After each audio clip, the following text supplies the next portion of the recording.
maintenant l'article 5 de la DDH. Cet article 5 dit ceci.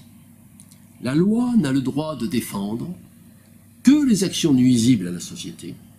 Tout ce qui n'est pas défendu par la loi ne peut être empêché et nul ne peut être contraint à faire ce que la loi n'ordonne pas. L'article 5 se lance ainsi dans la périlleuse entreprise consistant à tenter de légitimer la loi en lui fixant des limites précises.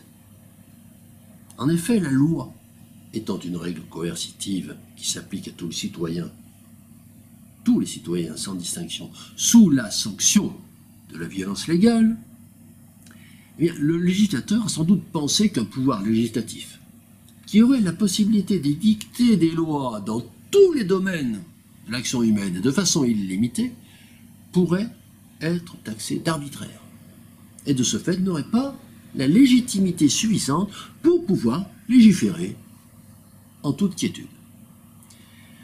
Car en effet, il existe un distinguo de taille entre la notion de légalité et la notion de légitimité. Un distinguo malheureusement trop souvent ignoré à tel point que les deux termes sont la plupart du temps utilisés indistinctement l'un ou l'autre pour désigner une règle coercitive régulièrement édictée, c'est-à-dire une loi ou un règlement.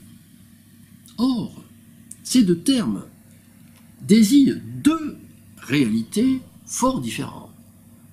La légalité, c'est le caractère fondamental d'une règle coercitive qui a été fabriquée en respectant scrupuleusement les procédures prévues par la Constitution, prévues et inscrites dans la Constitution, et dont le Conseil constitutionnel a validé le fait qu'elle n'était pas, cette règle édictée, contradictoire avec aucun autre article de la Constitution. Voilà pour la légalité. La légitimité, par contre, est une notion bien différente qui s'éloigne largement de tout caractère vérifiable. De tout caractère vérifiable par des textes de droit écrits et qui désigne cette légitimité. Elle désigne le jugement plus ou moins argumenté que tel ou tel groupe social va se faire de la raison d'être d'une règle coercitive donnée. Ainsi, tel groupe social jugera en son fort intérieur, mais également dans son discours public, que telle règle légale n'est pas légitime. C'est-à-dire qu'elle n'est pas empreinte de la vertu suffisante à ses yeux pour réglementer le domaine considéré et donc qu'elle n'aurait tout simplement pas dû être édictée. C'est ainsi que l'application d'une loi parfaitement légale peut être contestée par un ou plusieurs groupes de pression plus ou moins importants sous le prétexte précisément qu'elle ne serait pas légitime. Nous touchons là le talon d'Achille de la démocratie représentative, de l'oligocratie.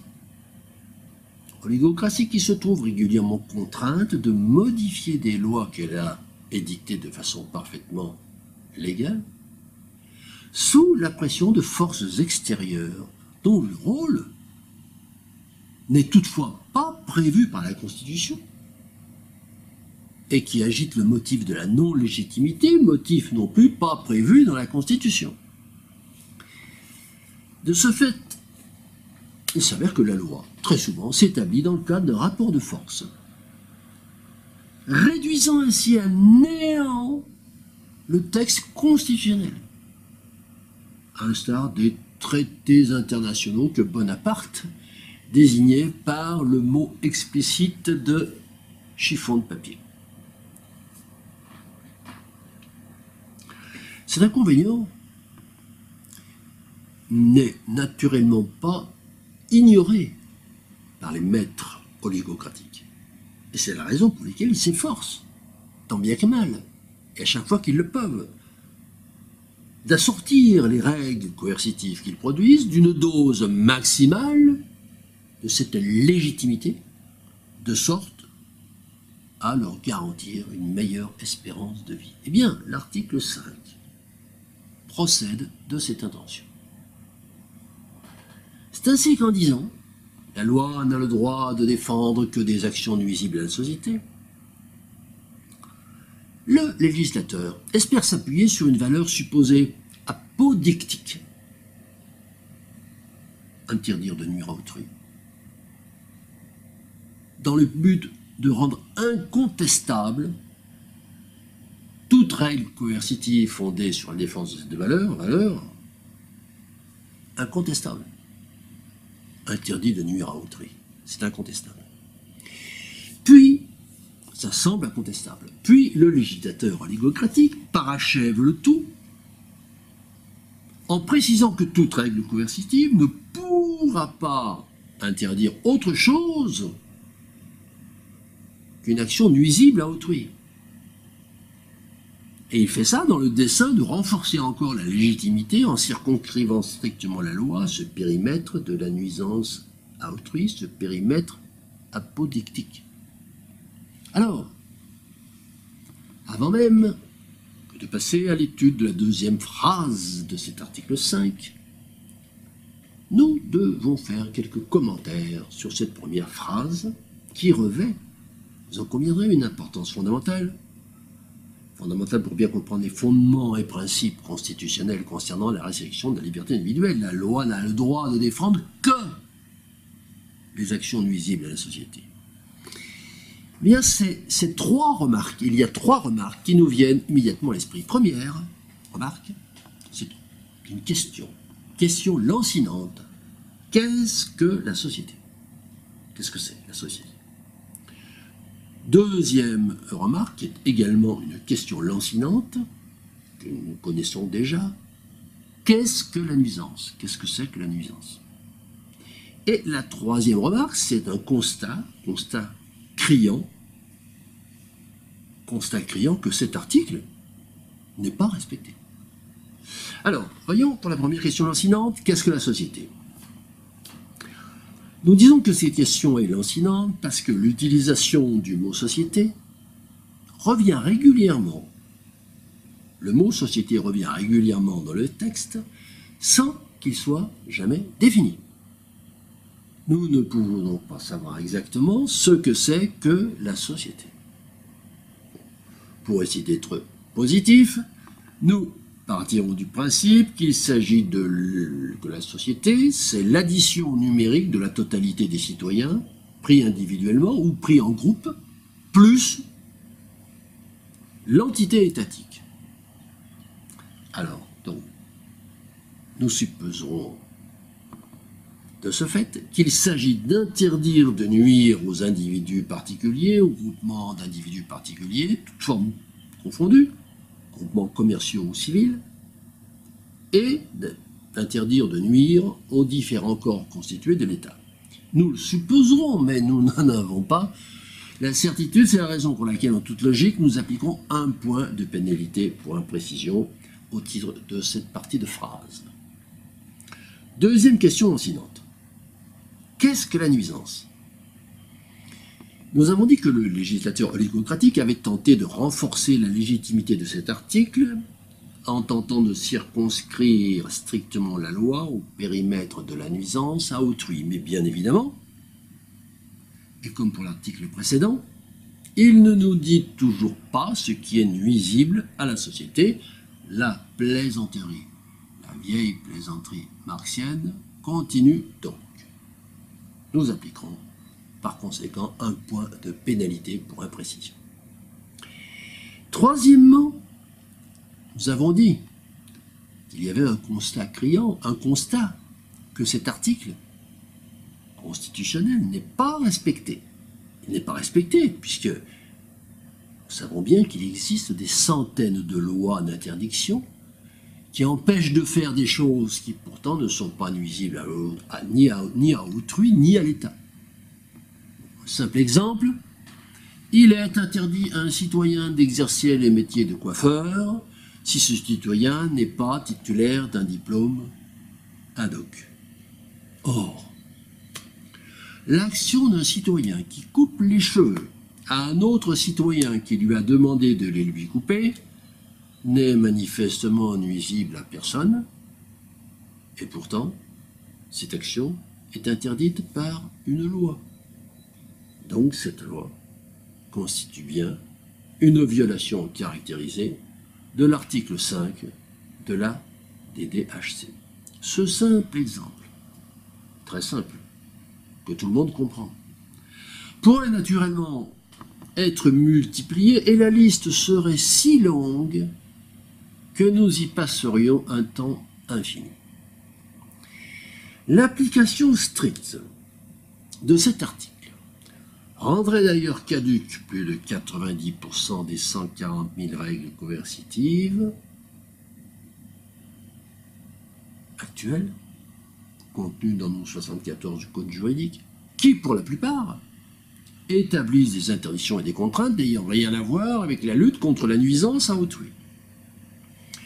De ce point de vue, il nous faut rappeler que la DDHC s'inspirait à l'époque où elle a été écrite d'une philosophie du droit qui lui assigne au droit un simple rôle de défense de la société, alors qu'aujourd'hui l'essentiel des règles contenues dans nos 74 codes juridiques attribue clairement au droit français, un rôle de gardien d'un certain type de rapport social, tel que le définit de façon brillante, par exemple, Evgeny Pazoukanis dans son remarquable ouvrage « La théorie générale du droit et le marxisme ». Bon, nous appliquons donc un point de pénalité pour incohérence à cette partie d'article. Après avoir donc tenté et échoué dans cette tentative, tenter de définir le domaine des lois.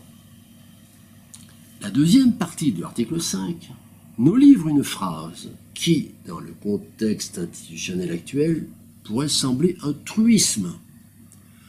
Tout ce qui n'est pas défendu par la loi ne peut être empêché et nul ne peut être contraint à faire ce que la loi n'ordonne pas. Et que nous pourrions même être tentés d'ignorer tout simplement au prétexte que cette phrase énonce une évidence. Voire, parce que, à y regarder d'un peu plus près, nous allons découvrir tous les trésors juridiques cachés derrière cette maxime d'apparence pléonastique. En effet, parce que nous observerons dans un premier temps qu'elle pose clairement la Constitution en tant que barrière institutionnelle contre les éventuels abus du pouvoir de l'exécutif. En effet, qui d'autre que l'exécutif, par l'intermédiaire d'un chef de gouvernement, par l'intermédiaire d'un fonctionnaire de police ou de justice, d'un fonctionnaire territorial ou d'un fonctionnaire technocratique, qui donc pourrait bien empêcher de faire quelque chose que la loi elle-même n'empêche pas, ou contraindre à faire quelque chose que la loi elle-même ne contraint pas de faire. Qui donc?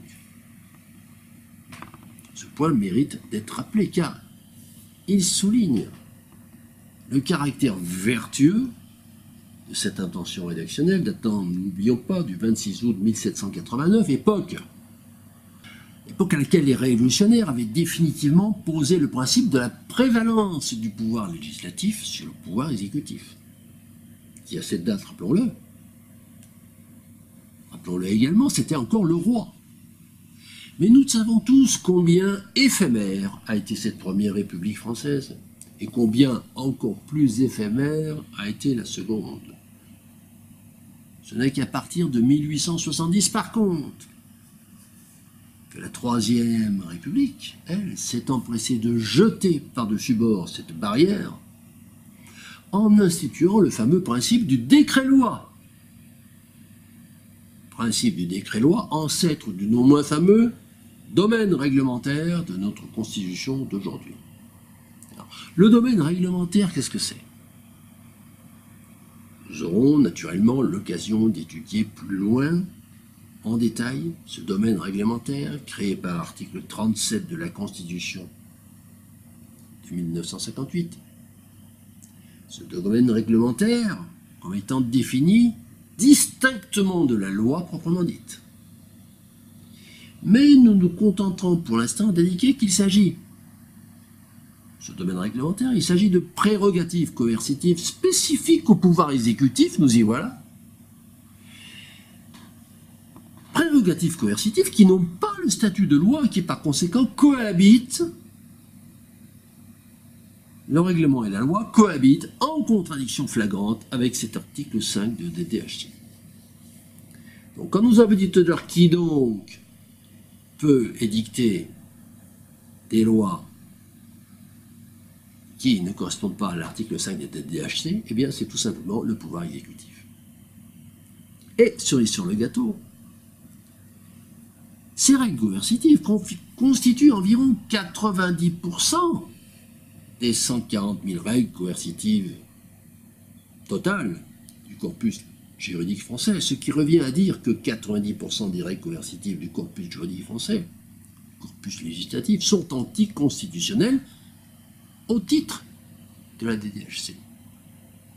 Alors, une question nous taraude immédiatement. Pourquoi M. Pompidou et consorts, ou plutôt, M. Pompidou et consorts se sont-ils rendus compte de ce qu'ils faisaient lorsque le 16 juillet 1971, ils ont intégré la DDHC dans le bloc constitutionnel français? Se sont-ils rendus compte que cet article 5 entrait en collision frontale avec l'article 37 du texte du 4 octobre 58?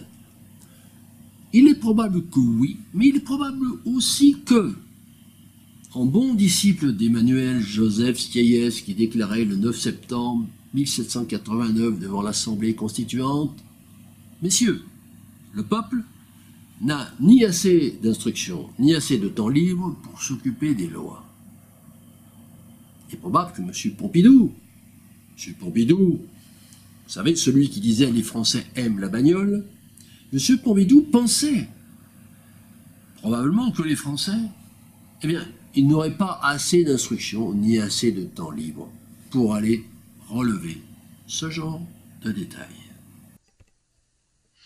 Sur cet article 5, 2 phrases, 2 thèmes. Première phrase, c'est le problème de la nuisance. La deuxième phrase, c'est la loi peut pas, personne ne peut être obligé à faire quelque chose que la loi n'ordonne pas. Alors, pour une fois, je dirais une fois n'est pas coutume, je dirais que la première phrase, elle est bien écrite, à défaut de ne pas avoir, disons, explicité ce que ça veut dire nuisible. Alors ça, c'est pour répondre à ce que dit Richard sur l'intention. La loi n'a le droit de défendre que des actions nuisibles à la société. Donc, une action nuisible, on l'a déjà dit plusieurs fois, on ne sait pas ce que c'est. On ne sait pas ce que c'est puisque la nuisance n'est pas définie. Maintenant, qu'est-ce que c'est qu'une action nuisible? Effectivement, il n'y a pas l'intention. Dans cet énoncé, on ne parle pas de pénaliser l'intention de nuire. Je pense que c'est bien clair, ça. Ce qui n'est pas clair, c'est ce qui est nuisible, mais ce qui est clair, c'est qu'on n'a pas l'intention de pénaliser l'intention. Ça sera alors peut-être plus tard, dans le domaine de la justice, dans le domaine d'un procès, qu'on dira il y a eu nuisance et en plus il y a eu préméditation. Voilà. Bon. Mais là, au niveau de l'exposé de cette première phrase, il y a donc la clarté sur le fait qu'il n'y a pas l'intention qui est pénalisable, et puis il y a l'imprécision sur le fait qu'on ne sait pas ce qui est nuisible. Maintenant, sur deuxième phrase, je dis que c'est un truisme, mais pour dire immédiatement après que ça ouvre une boîte de Pandore énorme, c'est tout le domaine réglementaire. Lorsqu'on dit que nul ne peut être contraint de faire ce que la loi n'ordonne pas, ah ben si, bien sûr que si. Dans les 140 000 règles coercitives, il y en a au moins 90% qui obligent à faire des choses que la loi n'ordonne pas. C'est justement ça le gros problème de l'article 5. Et puis, tout en passant, pour faire, alors, pour faire très vite, lorsque Luc pointe mon exemple sur le coiffeur, cet exemple, c'est un exemple qui n'est pas anecdotique. Lorsque tu dis que un coiffeur qui n'a pas son diplôme va te nuire parce qu'il va te couper les cheveux, mais c'est tout le problème de la liberté individuelle. Tu n'es pas obligé d'aller chez ce coiffeur. Bon, une nuisance, c'est quelque chose qui s'impose à toi. Une nuisance, c'est pas, disons, une prestation que tu vas négocier avec quelqu'un et ce quelqu'un va mal réaliser cette prestation. C'est tout le problème de la liberté individuelle. Alors il faut que l'État veille au grain absolument à tout. Et en tout cas, c'est pas écrit dans la Constitution, ça. C'est ce qu'elle voudrait et c'est ce que la loi aujourd'hui écrit en permanence. Mais ça n'est pas écrit dans la Constitution. Donc, le problème de la nuisance, c'est quelque chose qui s'impose. Je suis agressé par une nuisance. Si je vais chez un coiffeur qui ne sait pas couper les cheveux, c'est mon choix d'y aller. C'est à moi, éventuellement parce qu'il y a des associations de consommateurs qui vont m'indiquer les bons coiffeurs, c'est à moi de choisir le coiffeur. C'est là toute la base, disons, de ce domaine réglementaire, notamment de toutes les professions réglementées, qui sont disons une pierre jetée dans le pavé de la liberté d'entreprise, qui est problématique par rapport précisément à cet article 5. Voilà, je terminerai là-dessus. Il est pertinent l'exemple du coiffeur, mais je pense que ce que la loi veut dire, c'est que évidemment tu peux te faire couper les cheveux par ton voisin, par ton épouse, etc., même si ils n'ont pas de diplôme. Mais si tu veux t'installer professionnellement avec un salon de coiffure, il faut que le client ait la garantie que tu aies appris à couper les cheveux. Et évidemment que toi, tu peux faire le choix de ne pas aller chez le coiffeur qui n'a pas appris, sauf que tu ne le sais pas au départ. Donc il y aura une première nuisance, à moins que tu aies entendu dire « Ouh là là, ne va pas là-bas, il n'a pas son diplôme, il ne sait pas couper les cheveux ». Si tu n'as pas entendu ça, tu vas y aller pensant que forcément il a un salon de coiffure, il sait couper les cheveux. Tu y vas, tu te fais rater et il y a une nuisance tout à fait minime, mais il y a quand même nuisance, tu vois. Alors que tu n'as pas choisi cette nuisance, puisque tu as choisi un coiffeur en ignorant que ce n'était pas un coiffeur professionnel. Mais c'est anecdotique. Non, c'est... Alors, attendez, juste 5 secondes. C'est pas anecdotique. On est sur le débat sur les professions réglementées. Le coiffeur, ça peut être le médecin. Bon, c'est un débat sur les professions réglementées, voilà, et c'est un débat extrêmement large. Voilà, on va pas le... disons que dans l'optique d'une société de liberté, on a la liberté des professions. C'est-à-dire qu'on n'empêche pas qu'il y ait des normes étatiques. Il y a le coiffeur qui a diplômé de l'État, et il y a un coiffeur qui est coiffeur libre. Et tu vas chez qui tu veux. C'est ça la liberté. La liberté, c'est aller chez qui je veux. Mais je sais, là, bien sûr, on est tous d'accord, ceux qui défendent une société de liberté, on est tous d'accord pour dire, si l'État estime qu'il doit y avoir une norme sur un certain type de profession, très bien, elle le met à ton écution agréée par l'État, et donc, en tant que client, tu peux choisir entre agréé ou non agréé. C'est ça la liberté. La non-liberté, c'est de dire, vous n'êtes pas assez intelligents, vous les consommateurs, pour faire le choix, donc moi, État, je vous oblige à aller chez celui à qui j'ai donné un diplôme.